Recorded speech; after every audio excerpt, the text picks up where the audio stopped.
As a church, we're running a big event on Easter Monday, loads of activities here at the church and an egg trail around the park with a free Easter egg for every child who takes part. And so this week I started to think about the best way to get hold of all of the Easter eggs that we need. I mentioned it to a couple of people last Sunday. I asked Jess where she would go looking for all of them. And then the next morning I get on the computer to start shopping, and guess what? A little pop-up window for Easter eggs. I then click through to my emails and the little sidebar is filled with offers on chocolate treats for Easter. This is the world we live in. Experts say that we see on average 3,000 to 5,000 adverts a day, all designed to appeal not to our rational brain, because consumerism isn't rational at all, but to our subconscious, to our fears and our deep-rooted desires. And now all of that advertising is amplified by algorithms designed to mine data about our deepest fears and insecurities, our questions, our hopes, our dreams, by observing us. Harvard professor Shoshana Zuboff calls this new economic model surveillance capitalism. Billions of pounds are spent on advertising every year, and companies spend that money because it works.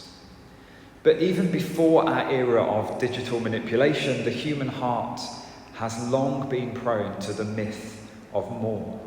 This lie that if we just had a little bit more, we would be happy. But here's a truth that cuts across the spectrum of human experience. No matter how much we get, it's never enough. The writer of Ecclesiastes nailed this thousands of years ago. Whoever loves money never has enough. Whoever loves wealth is never satisfied with his income. In fact, as a general rule, the more we get, the more we want. There's that famous line from Rockefeller, the oil tycoon. He was asked, how much money is enough? And his reply was, just a little bit more. The more we get, the more we want. But even worse, the more we get, the more neurotic we become.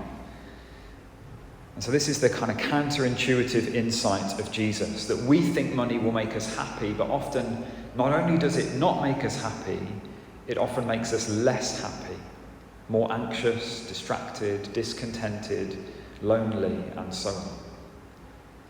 And that's why perhaps we live in the most affluent generation in human history, and yet more and more people are living lives wrapped with fear, worry, greed, and unsatisfied desire. Comes as no surprise perhaps then that the majority of Jesus' teachings on money are warnings about the danger of it. Let's look at a few examples. You can see the first one already on screen. Luke 12:15. Watch out, Jesus says. Be on your guard against all kinds of greed. Greed is a bit like lust, but for things. It's an insatiable desire for more than we have and more than we need. And Jesus is right, there are all kinds of greed.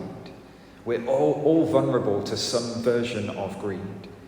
Hence Jesus' line, watch out. Why? Why is greed so bad? Well, Jesus says life does not consist in an abundance of possessions. That's just not where the good life is to be found.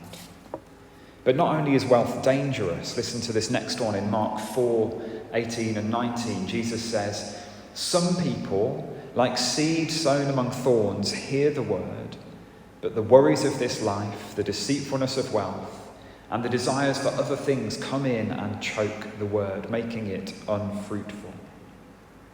Notice Jesus' language here, the deceitfulness of wealth. He doesn't say wealth is evil, he says it's deceitful.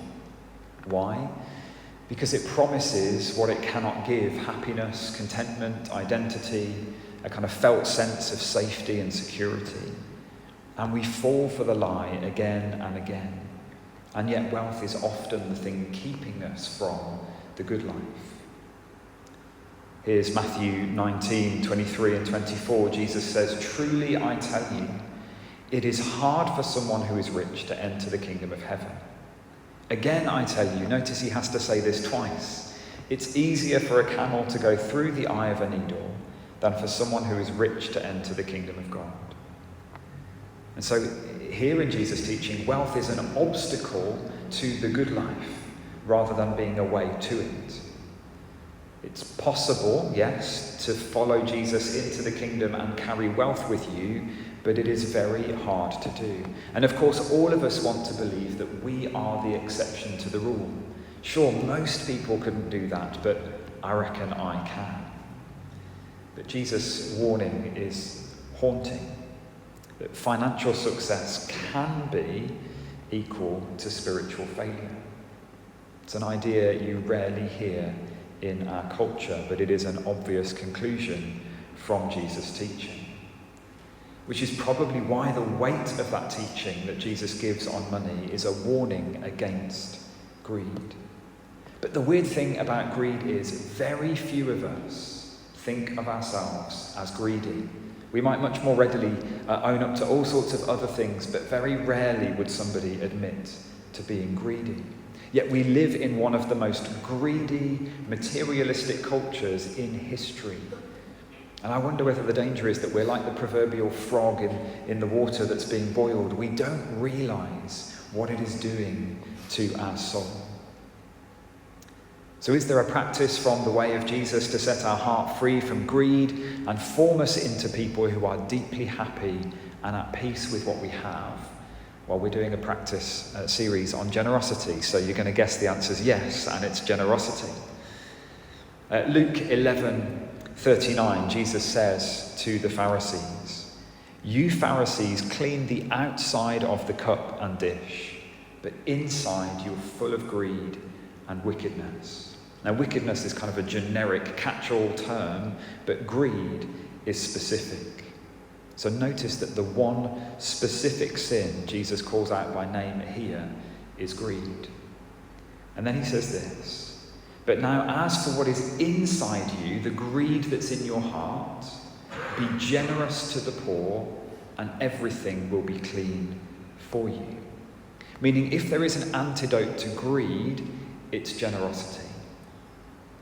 Yes, it's true that the more we get, the more we want. But the opposite is also true. The more we give, the more happy and at peace we become. And the word the biblical authors use for this kind of inner satisfaction is contentment. It's one of the most underrated virtues in our world. If greed is being unsatisfied and racked by the desire for more, contentment is the opposite. It's being deeply happy with and grateful for what we have, and being free of that desire for more. So let's look at one of the key passages in the New Testament on contentment to kind of bring all this together, that one we heard a moment ago in 1 Timothy chapter 6. Here Paul has an echo of Jesus' warnings on wealth, but also an alternative pathway to happiness. So if we look at verse 6, "But godliness with contentment is great gain." Meaning true wealth is not about having a lot, it's about being happy in God and content with what you have. Verse 7, "For we brought nothing into the world and we can take nothing out of it." As the saying goes, you can't take it with you. All wealth is temporary. Either you lose it all on the day you die, or you lose it before that. Those are the choices. Verse 8, "But if we have food and clothing, we will be content with that." The Greek word translated clothing there literally means a covering. And the idea is basically if we have the basics of life covered, food, clothing, shelter, and so on, as long as we have God and each other, that's enough. Verse 9 on the next slide. "Those who want to get rich," now that can be translated, those who long to be rich, those who set their hearts on being wealthy, fall into temptation and a trap, and into many foolish and harmful desires that plunge people into ruin and destruction. For the love of money is a root of all kinds of evil. That last phrase there is so often misquoted as the love of money is the root of all evil. Or even just that money is the root of all evil. That's not what it says. It says the love of money is a root of all kinds of evil. Meaning it's the evil underneath so many of the evils in our soul and society. Money itself is not evil. It can do great evil, it can do great good, but neither is money neutral. According to Jesus, money is this powerful thing. It's a bit like nuclear energy. It can bring life or it can bring death, and it is very hard to handle it well. If you're familiar with the Lord of the Rings story in that trilogy, it's a bit like the ring. Only the purest in heart stand a chance of not being corrupted by its power. And even then, it is a weight on the soul that tends to deform the inner person. Love of money is far more dangerous than most of us realize, hence the next line. Some people, eager for money, have wandered from the faith and pierced themselves with many griefs. Or I like the translation by Phillips, have caused themselves untold agonies of mind. You may have seen this if you've ever watched somebody gain significant wealth. So what is Paul's solution to the problem? It's contentment. Randy Alcorn defines contentment as being satisfied in whose you are, who you are, and what you have. Those who love and serve Jesus can be truly content. Those who love and serve money never can be. So to be content is to realize you have enough to be happy with what you have. My problem is, I'm tempted to think I'll be content when I get through this particular season I'm in. I'll be content when I save enough, or when my kids are set up well. But that's just not how contentment works. We can be happy here and now through the practice of generosity. And there are two aspects to this practice, like two sides of a coin. The first is the most obvious one.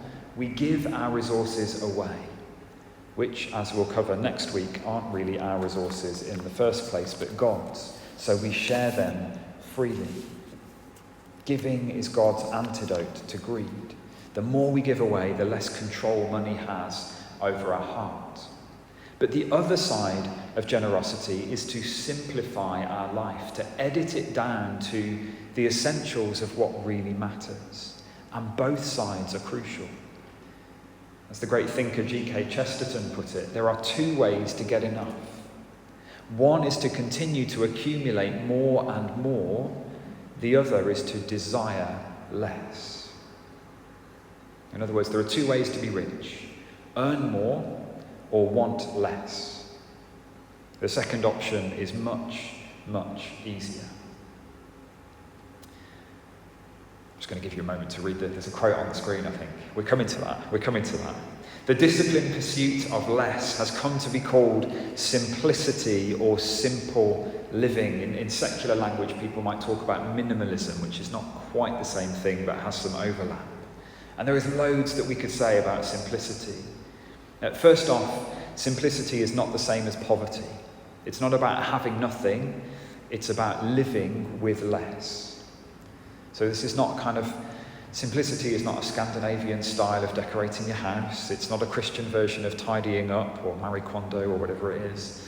It's all based on Jesus' line, seek first the kingdom of God. And so this is how John Mark Comer defines simplicity: as limiting the number of our possessions, expenses, activities, and social obligations to a level where we are free to live joyfully and generously in the kingdom with Jesus. It's a way of flipping the question on its head. Instead of asking, what else can I get? It's asking, what can I do without? What can I give away?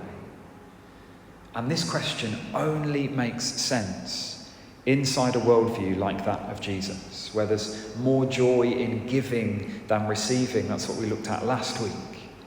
And whereas we just read, life does not consist of an abundance of possessions. Now, at some point in this short practice that we're looking at, we will all need to explore the question of how much do we give? But the reality is most people have so little margin in their life, they can't even get to that question. To live a generous life, you need margin. You need margin in your finances, a budget with room in it to be able to share. You need margin in your schedule that has room in it for interruptions, for people in need, for rest, for delight. You need margin in your relationships. But most of us live far over our capacity and not under it. And nowhere is this more true than in our finances. The general rule for followers of Jesus practicing simplicity might be this, that people should look at how we spend our money, the car we drive, if we drive, the home we live in, how much we eat out, how we kind of go about doing leisure and things. They should look at all of that, and they should assume that we make less money than we actually do. If you imagine kind of a line for your income, most people live at or over that line, in debt essentially. Simplicity is about living under the line with some room to spare. And what we find is that above the line is where we find anxiety and misery, and below the line is where we get what Paul is writing about here, contentment and generosity. But to do that means we have to regularly discipline ourselves. This is where the choices we make come in. We have to discipline ourselves not to buy things that we can afford. I'm really grateful that when Jess and I married, we took a decision right at the beginning that we would never take credit for anything. There are one or two exceptions to that, such as a mortgage, for example, but we decided we would never take credit for something that we wanted. So that we wouldn't be living beyond our means in that moment. To give you a more kind of trivial, kind of recent example, TV platforms. We currently have Netflix. There are plenty of other platforms you can choose from. We currently have Netflix, but we don't have Disney Plus. We could have both. We could afford to have both, but we don't need to have both at the same time. And for us, that's coming from a choice of we want to live simply and within our means and have room to spare and to share what we have. It's part of our commitment to simplicity and generosity. Paul says we will be content. It implies a resolve of the heart to not give in to greed, but to instead be happy with what we have. No more. I have enough. And everyone I know who is generous has some kind of self-imposed limit on their lifestyle. They're working towards generosity and away from greed. And of course, this practice is going to look different for all of us based on our stage of life, our income level, all sorts of different things. You may be struggling to put food on the table. But Jesus' warnings about greed are not just for the rich. And his call to be content is for everyone. So let's finish with some of these most beautiful verses on contentment in the New Testament from Hebrews 13, verse 5. Keep your lives free from the love of money and be content with what you have. Keep your heart free. This is what we see in Jesus, and that's the goal that we're after. Not riches or poverty, but freedom and generosity. But notice what Hebrews says next. Because God has said, never will I leave you, never will I forsake you. Ultimately, what we are searching for in money and the things that we buy with it can only be found in God. Whether it's peace and happiness, or safety and security, or satisfied desire, we think, if I can just get a little more, then I'll be content. But what we're searching for in money can only be found in God. And the good news, the gospel is we already have all we need. Access through Jesus to life in the kingdom of God. God, who is our Father provider, who will never leave us or forsake us. Right here, right now, you have everything you need to live a happy life in God. Let's pause and pray.